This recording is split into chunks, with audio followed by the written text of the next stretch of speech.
Herkese merhaba, kanalıma hoş geldiniz. Bugün sizlere öksürük ve boğaz gıcıklığı için bir içecek hazırlayacağım. Limon suyu, sirke, tarçın, bal ve kaynar sıcak su ile. Şimdi öncelikle şöyle bir bardakta 2 yemek kaşığı bal. Şöyle bunu bardağımıza koyacağız. Şu şekilde 2 yemek kaşığı bal. Bu boğaz gıcıklığı için çok iyi geliyormuş. Ben de şimdi nezle oldum ve bunu içeceğim. Böyle 2 kaşığı bal koyacağız. Daha sonra 2 yemek kaşığı sirke. Evet, şimdi 2 yemek kaşığı sirke ilave edeceğiz. 1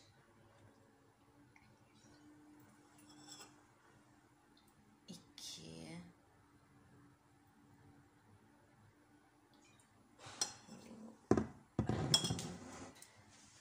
Şimdi gelelim bir tutam tarçına.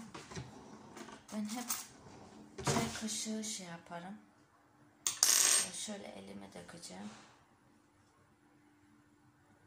Bu şimdi bir tutamdan fazla oldu ama neyse. Daha sonra 2 yemek kaşığı limon suyu ilave edeceğiz. Limon suyu Sera'nın 1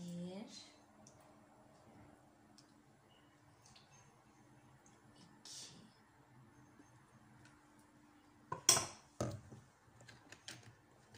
Şimdi bunun içine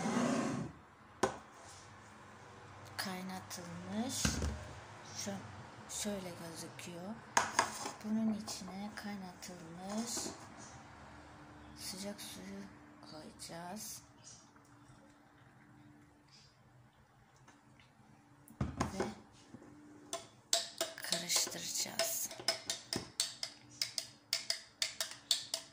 Şu şekilde görünüyor.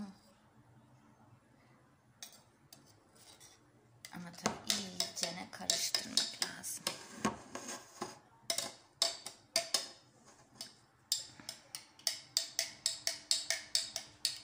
Ve bunu sıcak sıcak içmeniz gerekiyor. Biliyorum tadı biraz tuhaf, görünümü de biraz tuhaf. Ama sağlık için gerekiyor arkadaşlar bu. Evet, bu tür video görmek istiyorsanız lütfen abone ve video beğenmeyi unutmayınız. İyi seyirler diliyorum herkese.